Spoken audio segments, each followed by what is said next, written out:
Varicose వ్యాధితో బాధపడుతున్నారంట. తక్కువ ఖర్చుతో ట్రీట్మెంట్ కావాలి అనుకుంటే ఎవిస్ హాస్పిటల్ని సంప్రదించండి. నమస్కారం. పంచతంత్రంలోని రకరకాల కథలు చెప్పుకుంటున్నాం. ఇవాళ ఒక ప్రత్యేకమైన కథ చెప్తాం. వల్మీకోదరస్థ సర్ప కథ. వల్మీకము ఉదరము అంటే పుట్టలోను పొట్టలోను ఉన్న పాముల కథ అన్నమాట. సాధారణంగా వ్యక్తులు ఏం చేస్తారంటే ఏదైనా పోట్లాడుకున్నారనుకోండి, ఒకళ్ళ రహస్యాలు ఒకళ్ళు బయట పెట్టేస్తారు. నువ్వు అప్పుడు అలా చేయలేదా అని వాళ్ళు, నువ్వు ఇప్పుడు ఎలా చేసావు నాకు తెలుసులే, మీ ఇంట్లో ఉన్న వస్తువు ఎలా వచ్చిందో, ఇలా మాట్లాడుకుంటారు. పోట్లాట వచ్చినప్పుడు సంయమనంగా ఉండటం నేర్చుకోకపోతే తమ రహస్యాలు ఒకళ్ళ రహస్యాలు ఒకళ్ళు బయట వేసేసుకుంటారని చెప్పడానికి ఉదాహరణగా ఈ కథని చెప్పారు. అయితే ఇందులో ఇంకొక వేరే పాయింట్ ఉంటుంది. కథ తర్వాత మళ్ళీ చెప్పుకుందాం. పూర్వం ఒక రాజుగారికి ఒక కుమారుడు కలిగాడు. ఈ కుమారుడు పుట్టినప్పటి నుంచి పారసైట్స్ తోటి బాధపడేవాడు. అతని పొట్టలో పాములు ఉండేవి పాపం.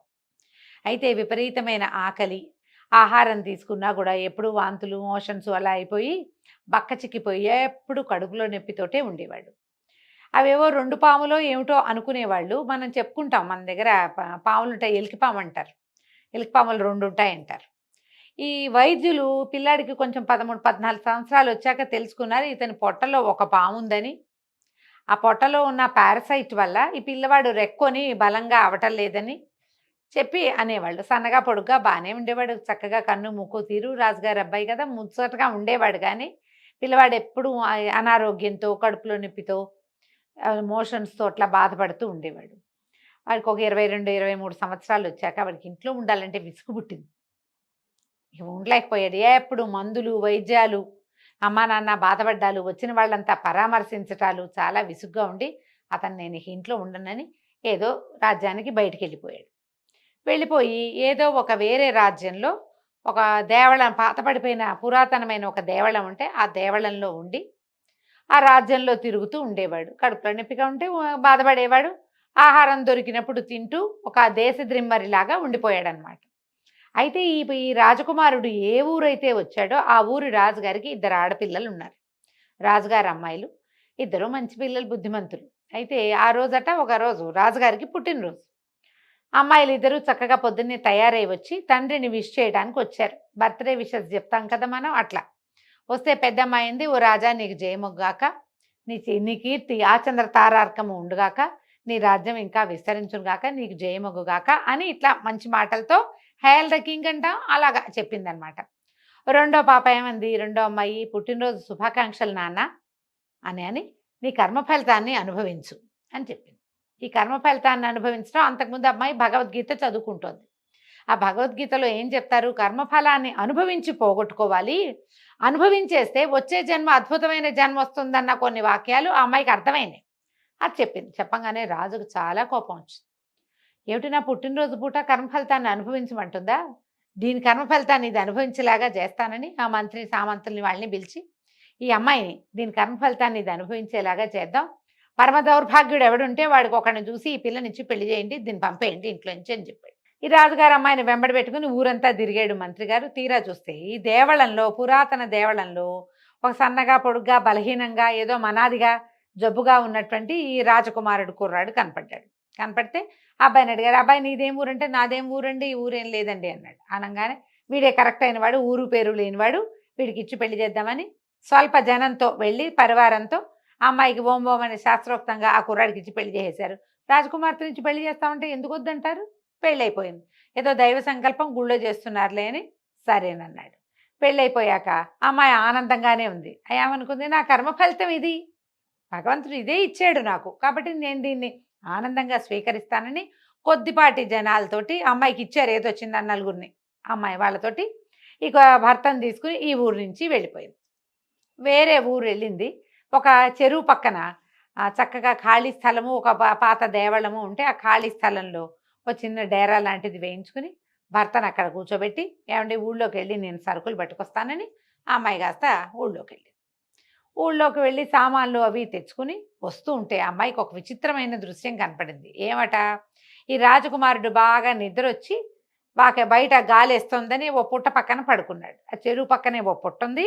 ఆ పుట్టలోంచి ఒక పాము బయటకు వచ్చింది. ఈ అబ్బాయి అక్కడ నిద్రపోయాడు. ఎప్పుడైతే పుట్టలో పాము బయటకు వచ్చిందో ఈ రాజకుమారుడి పొట్టలో బాగా భోజనం చేస్తూ హాయిగా ఆరోగ్యంగా ఉన్న పాము కూడా అతని నాసారంధ్రాల్లోంచి ముక్కులోంచి ఇట్లా బయటకు వచ్చిందట గాలి పీల్చడానికి.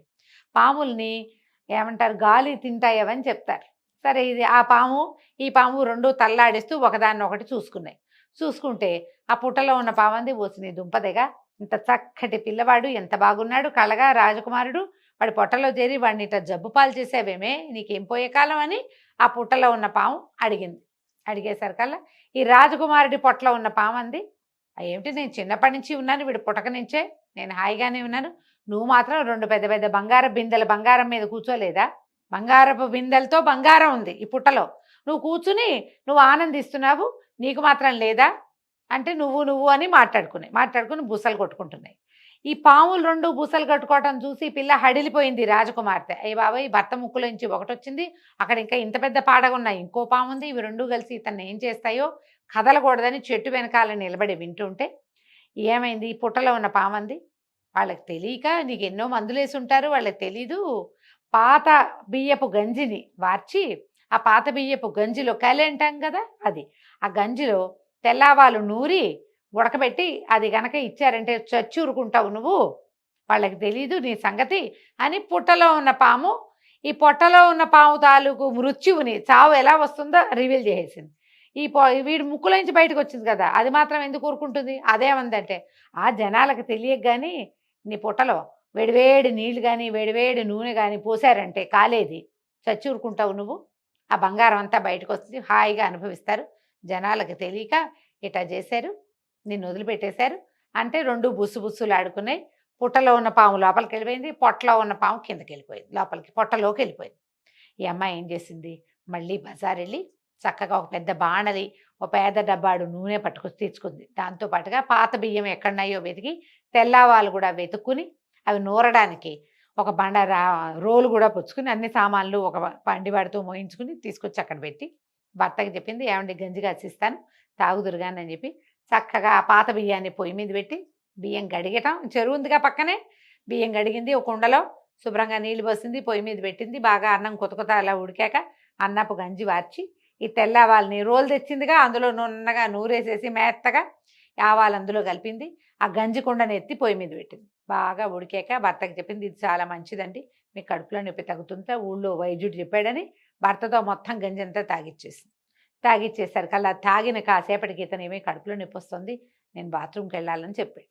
పెద్ద మోషన్ అయ్యేసరికి ఆ పొట్టలో ఉన్న పాము చచ్చిపోయి ఆ మోషన్లో బయటపడిపోయింది. రాజకుమారుడు ఉత్సాహంగా తిరిగి వచ్చాడు. ఈ లోపల ఈ అమ్మాయి ఏం చేసింది, ఒక 3 రాళ్ళు పొయ్యి పెట్టింది, అంతకుముందు అన్నానికి పెట్టిందిగా, ఆ పొయ్యి మీద ఈ బాణలు ఎక్కించి దాన్ని నిండా నూనె పోసి మరగ్గా చేసింది. భర్త ఉత్సాహంగా గబగబా, అంతకుముందు ఇటా నడిచేవాడు ఈడుస్తూ స్పీడ్గా వస్తున్నాడు, పొట్ట ఖాళీ అయిపోయింది, ఆ పాము పడిపోయింది. అతనికి గంజి తాగిన ఉత్సాహం ఉంది, పొట్టలో ఉన్న నిప్పంతా తీసేసినట్టుగా ఉంది. గబగబా వచ్చాడు. రాగానే అమ్మాయింది, ఇక ఇది పట్టుకోండి బాణలి, ఈ పొట్టలో పోద్దామని చెప్పి ఆ అమ్మాయి ఏది చెప్తే అది వింటున్నాడు అతను. ఇద్దరు పట్టుకుని ఈ బాణలు పట్టుకుని ఆ పొట్టలో వేడి నూనె పోసేసరికి బుసలు వినపడ్డాయి, కానీ కాసేపటికి పాము కాస్త చచ్చిపోయింది. ఈ అమ్మాయి ఏం చేసింది, వచ్చిన పని వాళ్ళని, ఒరే పుట్ట తవ్వండిరా అంటే ఆవిడతో పాటు వచ్చిన కొద్దిపాటి పరివారం పుట్టను తవ్వేసరికి లోపల 2 పెద్ద పెద్ద బిందెలు, ఈజీగా 15 లీటర్లు బట్టే 2 బిందెలు ఉన్నాయి అందులో. ఆ 2 బిందెలు నిండా బంగారు కాసులే ఉన్నాయి.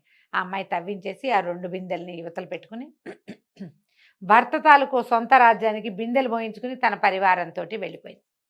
ఆమె తన కర్మ ఫలితాన్ని అనుభవించింది. రాజుగారు తన కర్మ ఫలితాన్ని ఎట్లా అనుభవించాడో మనకు ముందే తెలిసిందిగా. బంగారం లాంటి కూతుర్ని దారిన పోయే దానేకి ఇచ్చాడన్న మాట మాత్రం ఆయన ఎప్పటికీ పోగొట్టుకోలేకపోయాడు. ఈ అమ్మాయి మాత్రం దొరికిన దాన్ని సంతోషంగా స్వీకరించినందుకు ఆ అమ్మాయికి మంచి అవకాశమే లభించింది. ఈ పాములు 2 ఒకరి అవకాశాన్ని ఒకరి రహస్యాన్ని ఒకళ్ళు బయట పెట్టుకున్నందుకు 2 సమూలంగా నాశనం అయిపోయినాయి.